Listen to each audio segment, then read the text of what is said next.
Hoy grabamos este episodio en Nairobi con mi madre Asha, pero también nos acompaña Begoña Galán, que hoy ha venido con su pequeño Luca, que tiene 1 mes. Entonces, si escucháis soniditos de bebés es porque tenemos un invitado muy especial. Y Balkisa Dahir, trabajadora social de Save a Girl, Save a Generation.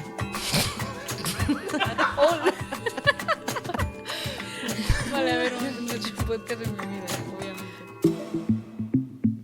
Su voz. Her voice Sautiake. Sure Aocha. A su voz. Out queda. Her voice. Su voz. Un podcast de Save a Girl, Save a Generation. Dirigido y presentado por Hayat Traspás y Asha Ismail.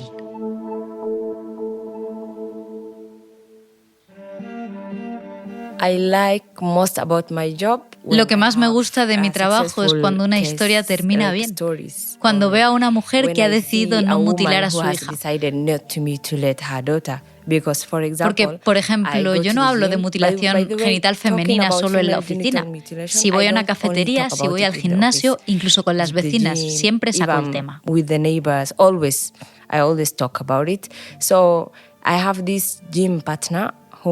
Tengo una compañera de gimnasio que tiene una hija de unos 9 años. Yo no sabía si planeaba hacerlo, pero un día mientras entrenábamos empecé a hablar del tema y ella se abrió y me contó. Yo soy una superviviente. Me dijo que el padre de su hija planeaba llevarla a que se lo hicieran. Yo no reaccioné como si quisiera atacarla o denunciarla. Me hice su amiga.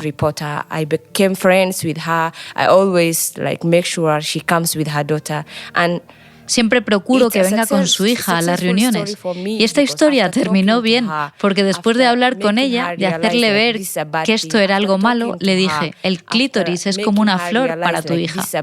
¿Por qué quieres arrancarle la flor? Ella lo entendió y me dijo, no voy a quitarle la flor a mi hija. Se negó a que el padre lo hiciera. Y ahora mismo esa niña está a salvo. Esta es la mejor parte de mi trabajo.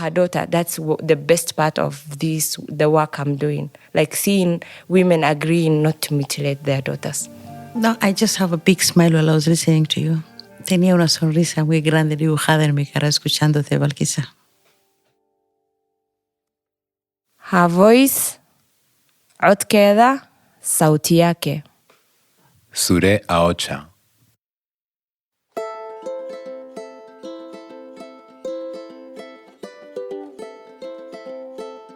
La mutilación genital femenina fue prohibida en Kenia mediante una ley en 2011. Más de 2,5 millones de niñas y mujeres de entre 15 y 49 años han sufrido esta violencia en Kenia.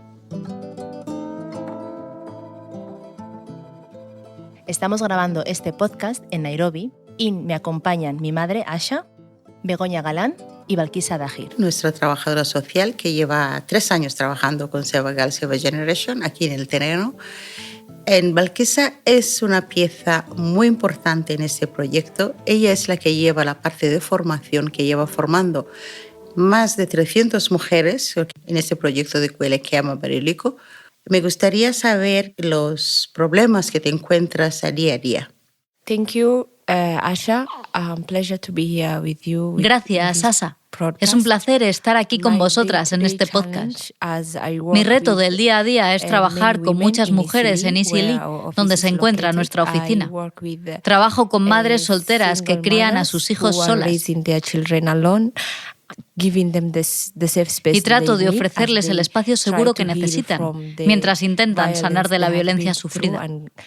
A veces resulta muy difícil escuchar las duras historias por las que han pasado, y es como si cada día me despertara para seguir escuchando más y más relatos tristes de ellas.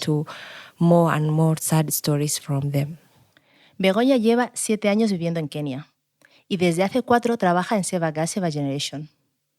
Begoña, cuéntanos, ¿cuál es el día a día del trabajo que haces aquí? Hola Hayat, muchas gracias. Pues mi trabajo con Save a Girl, Save a Generation es de coordinadora de proyectos en Kenia. Actualmente tenemos 2 proyectos. Uno está centrado en la erradicación de la mutilación genital femenina. Consiste en ofrecer un programa de información, de formación y de educación no formal a mujeres supervivientes de mutilación genital femenina para promover un cambio de perspectiva respecto a esta práctica. Y por otra parte tenemos otro proyecto que se llama Safe in Nairobi, que es una casa de acogida para mujeres supervivientes de violencia de género. Begoña, Balkisa nos cuenta que la oficina está situada en el barrio de Eastleigh. ¿Nos puedes contar un poquito cómo es este barrio y por qué es importante que la oficina nuestra se sitúe en ese barrio? En Kenia en particular hay muchos grupos, muchas comunidades que practican la mutilación genital femenina. Una de ellas es la comunidad somalí, que tiene unos índices de mutilación genital femenina muy elevados. Se estima que más del 90% de la población de las mujeres han pasado por ello. Y este barrio en particular, la mayoría de la población es de la comunidad somalí, también de la comunidad oromo, que es de Etiopía, y ambos grupos tienen índices de mutilación genital femenina muy elevados, como decía. Nuestra compañera Balkisa también es una joven somalí, con lo cual hace que la comunicación, el trato y la confianza con ellas sea mucho más fácil, se pueda producir un diálogo cercano y se sientan seguras a la hora de abrirse y explicar sus problemas.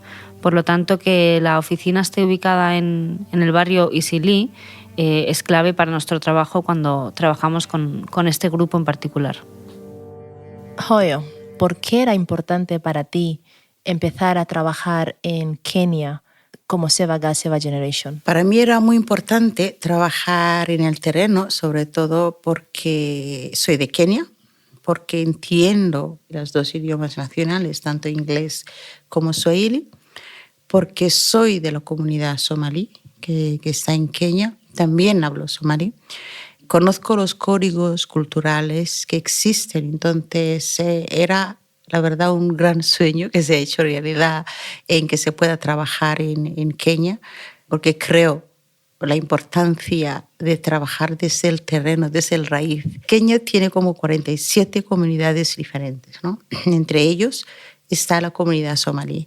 Hay una línea recta que se puso para dividir dos países, eso es Kenia y Somalia. Y parte de una comunidad se dividió. Desde 1990, 91, 90, por ahí empezó a llegar un número muy grande de refugiados por la guerra de Somalia, que ya son ciudadanas algunas de aquí porque llevan generaciones, ¿no? Los pequeños que habían nacido, digamos, cuando llegaron en 1990 tendrán 30 y pico. Y tienen hijas casadas aquí, viviendo aquí, etcétera, etcétera. Por lo tanto, son parte de esta comunidad. Su voz contra la mutilación genital femenina, contra el matrimonio forzado, contra la violencia. Desde que tenemos los proyectos abiertos, ¿no? Que no ha sido un camino fácil, Begoña lo sabe muy bien, pero hay muchos días y muchas noches de frustración, no solo por la incapacidad de poder hacer más, sino que hay muchísimas violencias que tienen lugar en Kenia. Nuestro trabajo nos centramos mucho en la violencia de género, tanto la mutilación genital femenina, que es un tipo de violencia de género, como todos los tipos de violencia de género, violencia física, sexual, económica, emocional. Y es un gran desafío porque, por una parte, estoy profundamente orgullosa del trabajo que hacemos porque de verdad vemos el impacto día a día. Vemos a mujeres que reciben ayuda y apoyo cada día. La casa de acogida está llena de mujeres que necesitan una salida y la encuentran en esta casa de acogida, pero a la vez no deja de ser un granito de arena porque hay muchas más que necesitan muchísima ayuda, con lo cual cuantos más recursos y más ayuda tengamos, podemos ampliar nuestro trabajo, ampliar equipo, ampliar recursos y dar ayuda a más gente porque lo necesitan muchísimas personas en Kenia. Balkisa, me gustaría preguntarte cómo es trabajar con personas, qué tipo de personas llegan a la organización, ¿no?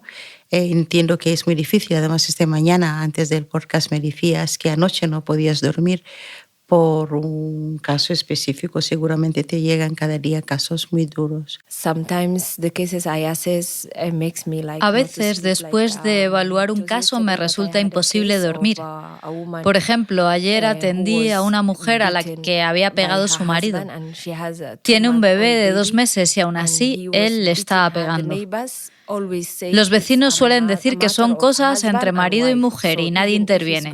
Es así de grave. crying for help. He was beating her. Ella pedía ayuda llorando mientras él la golpeaba hasta que se cayó al suelo y la dejó tirada como si estuviera muerta. Luego fue a por una moto para llevarse al bebé. En ese momento los vecinos intervinieron, la ayudaron a escapar y conseguimos rescatarla. Rescued and she went to MSF and we have her in the safe house. Ahora está en la casa segura después de haber pasado por Médicos Sin Fronteras. La gente lo normaliza por completo como si fuera algo aceptable, que si estás casada tu marido te pegue y nadie se meta. Nosotras luchamos para que se respeten sus derechos. Sin embargo, muchas mujeres permanecen en el matrimonio porque no tienen otro lugar al que ir ni otra fuente de ingresos. Eso era una violencia concreta, ¿no? Y relacionado con esa mujer. Pero también me contabas sobre unas 6 mujeres que tenían consecuencias de la mutilación genital femenina, que también de alguna forma han podido tener esa oportunidad o voz para poder hablar de problemas que antiguamente eran tabú. Yeah, there are several women whom we trained about female genital mutilation. Sí, hay varias mujeres dentro del programa. Normalmente tenemos un grupo, una red de trabajo para hablar entre nosotras y mantener el contacto. Hace poco las invité a un encuentro comunitario para que pudieran hablar sobre los problemas que están atravesando. Ellas nunca habían mencionado los efectos en la salud que estaban viviendo, pero en este espacio reunieron el valor para compartirlo y nos contaron.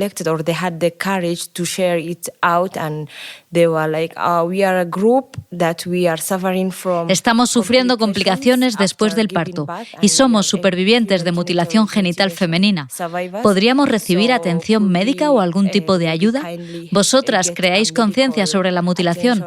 Ahora que hemos tenido la valentía de compartir las consecuencias que estamos afrontando, necesitamos apoyo médico.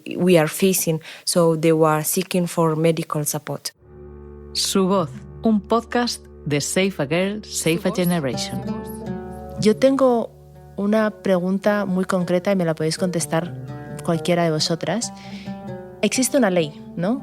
Una ley que es contra la mutilación genital femenina, pero tengo la sensación de que con la ley no basta, con lo que hacemos tampoco. ¿Qué es necesario? Existe una ley, sí, y es muy importante, pero no es suficiente, porque luego, siendo realista, la ley no se aplica al 100%, casi ni al 50%. Las instituciones en Kenia, en muchos sentidos, son débiles, existe un gran problema de corrupción, con lo cual esa ley realmente no protege en la práctica a todas las mujeres que debería proteger. Es fácil saltarse la ley a través de dinero, a través de corrupción. Sé que estamos haciendo mucho y que estamos trabajando con la comunidad para crear conciencia sobre la violencia de género y la mutilación genital femenina. Y en la mayoría de los encuentros, cuando pregunto ¿cuál es tu problema? ¿Por qué estás en un matrimonio en el que te golpean? ¿Por qué no lo denuncias a la policía? Siempre aparecen las mismas respuestas. En Kenia todo se reduce al dinero, a la corrupción. Si vas a denunciar a la policía, la situación solo empeora. Imagínate, vas a denunciar a tu marido porque te pega y te agrede y quizá lo metan en la cárcel un día, pero luego sale bajo fianza y vuelve a pegarte. Y no hay nada que puedas hacer. Por eso ellas dicen, prefiero quedarme como estoy. También está el tema de la aplicación de la ley, porque algunos agentes de policía ni siquiera saben lo que significa la violencia de género. Hemos intentado trabajar y crear redes con otras organizaciones para formar a los agentes responsables de las unidades de género, pero siempre los acaban trasladando. Así que es muy importante primero que se refuerce a ese nivel institucional y político, que existe ese apoyo. Es muy importante que las ONGs en terreno tengan más apoyo, tengan más recursos como la nuestra, pero como muchas otras organizaciones que hacen una labor fantástica porque abordan el problema de raíz, porque entienden a la comunidad desde dentro. La perspectiva cultural es muy importante. Y para poder desarrollar estos programas que requieren tanto tiempo de entender a la comunidad, de fortalecer equipos locales, todo eso necesita mucho apoyo. Y dando recursos a estos organismos creo que es una parte clave, pero hay que abordarlo desde todos los aspectos.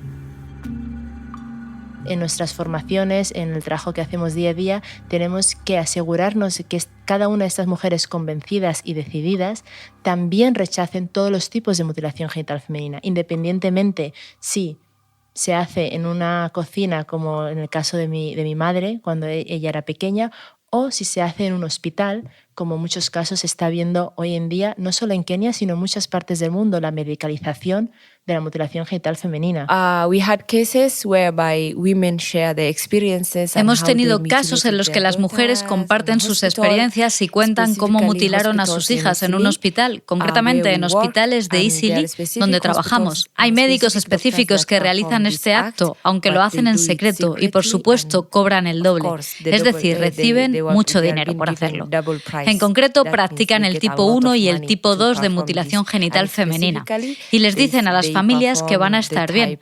Así que está muy medicalizado y la gente evita hacerlo en casa. Sienten que es más seguro llevar a sus hijas al hospital.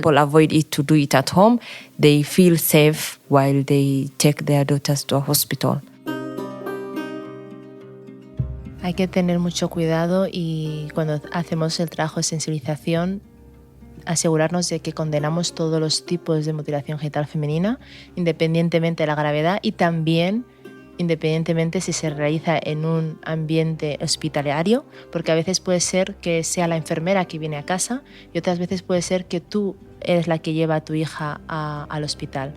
Todos los tipos de mutilación genital femenina deberían estar prohibidos y es lo que queremos conseguir desde Seva Girl, Seva Generation. Balkisa, nos estabas contando que aunque se ve los casos aumentados y la única manera que se nota y se ve es en una revisión o cuando van a tener un bebé, pero no hay tanta denuncia. No hay casos de mutilación genital femenina que hayan sido denunciados a la policía o que hayan sido detectados en hospitales porque la gente es consciente de que esta actividad es ilegal. Así que se hace con tanto secretismo que incluso algunos miembros de la familia pueden no saber lo que está ocurriendo. Así es como se lleva a cabo, con muchísimo ocultamiento. Y esto hace que la práctica continúe, porque si pueden hacerlo en secreto significa que nadie lo descubrirá, a no ser que la niña desarrolle algún tipo de complicación y tenga que ir a un hospital grande. Entonces, cuando se investiga, se descubre que fue a causa de la mutilación. Lo mismo ocurre cuando da a luz y aparecen complicaciones. En ese momento es cuando se llega a saber que fue a causa de la mutilación genital femenina.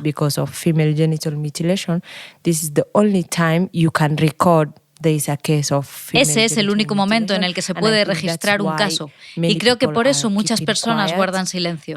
También tenemos casos de mujeres adultas que acuden a hospitales para alargarse el clítoris o ponerse pendientes y en Kenia eso también se considera una forma de mutilación. Imagina que van a los centros de salud para someterse a esos procedimientos y eso incluso puede llevar a que vuelvan a cortar el clítoris o a practicar otros tipos de mutilación que ya conocemos, porque si lo hacen en secreto significa que pueden realizar el tipo 1, el tipo 2 o el que quieran, ya que al final, ¿quién lo va a saber?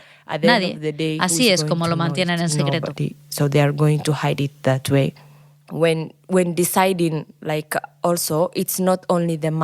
Y sienten que a la hora de decidir no es solo la madre quien toma la decisión de practicar la mutilación. Según la información que hemos recogido, a veces quien decide es el padre, otras veces la madre, los vecinos, algún pariente lejano o la abuela. Así que podría decir que es como una decisión de toda la comunidad. Incluso puede ser la propia niña, porque si ve que a sus hermanas les han hecho la mutilación, le pregunta a su madre, ¿por qué a mí no? Y siente que se está quedando fuera. Entonces también ella pide que se le practique la mutilación.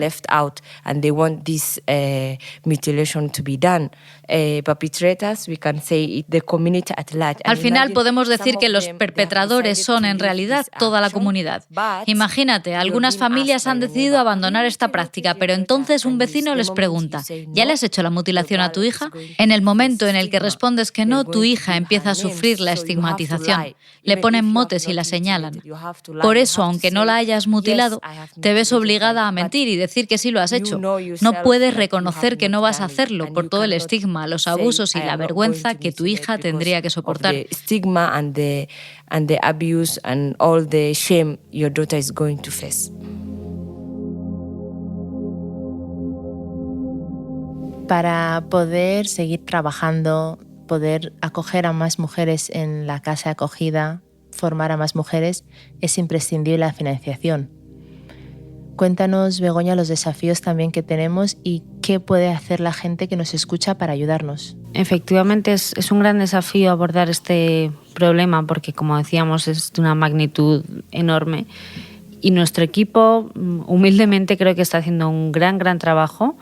Repito que vemos el impacto día a día, vemos las caras de las mujeres, vemos la ayuda que reciben, el cambio de vida radical, tanto en la casa de acogida, al tener un espacio del que pueden huir de una violencia extrema que están viviendo, y en la oficina donde tenemos el programa de Cuelequeama Badilico, donde vemos cambios de vidas radicales, porque son mujeres que deciden parar la mutilación genital femenina y deciden no hacérselo a sus hijas.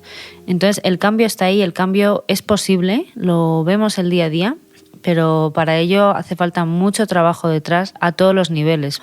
Y luego, por supuesto, recursos, ¿no? Pues para poder tener a este personal profesional especializado que sabe hacer también este trabajo a nivel local, tener las facilidades, ¿no? El establecimiento, la casa de acogida, la oficina, todos los recursos que conlleva mantener activos estos proyectos y mantenerlos operativos, hace falta mucha ayuda.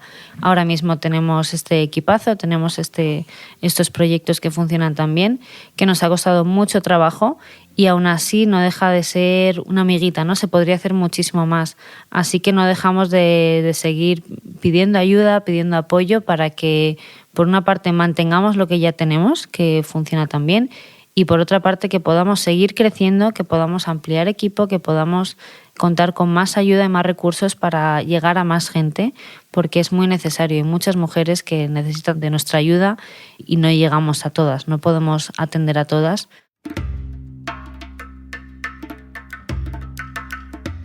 Balquisa, ¿puedes contarme cuándo fue la primera vez que oíste hablar de la mutilación genital femenina?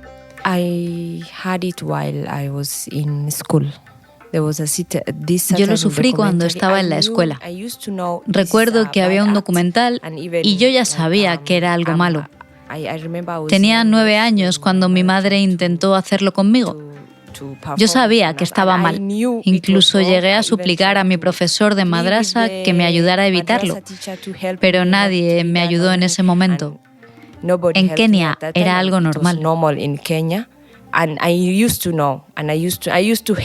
ya sabía lo que era, odié a la mujer que nos lo hizo.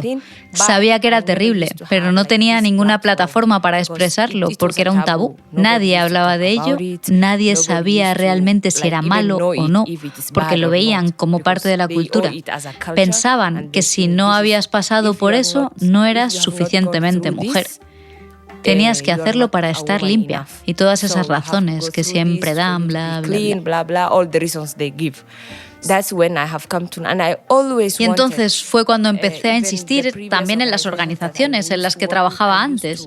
Siempre hablaba de ello cuando se trataba el tema de la violencia de género, porque la mutilación genital femenina es violencia de género. Pero solían dejarlo ahí, como si nadie quisiera profundizar, diciendo que era algo relacionado con la cultura y que no era seguro hablar de ello. Además, cuando lo aborda alguien que no ha pasado por la mutilación genital femenina, su testimonio tiene menos impacto que cuando lo cuenta alguien que pertenece a esa comunidad y que lo ha vivido en su propio cuerpo. Ellas han sido mutiladas y están ahí para hablar de ello porque saben que es algo malo. Pero cuando ven que una persona extranjera habla sobre este tema, lo perciben de manera diferente.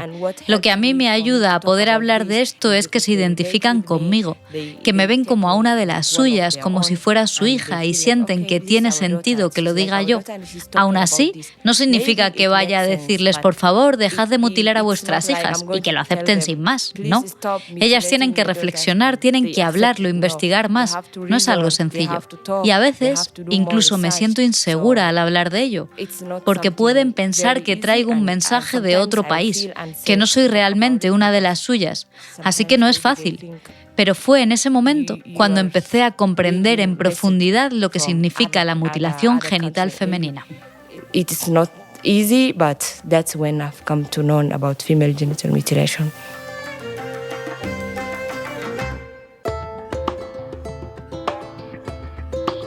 Su voz es un podcast original de Safe a Girl, Safe a Generation. Dirigido y presentado por Hayat Traspas y Asha Ismail. Guión, Rocío Gómez. Diseño sonoro, Eloy de la Aza. Sonido directo, Ébano Stories. Este podcast ha sido realizado con el apoyo financiero del Ministerio de Derechos Sociales, Consumo y Agenda 2030.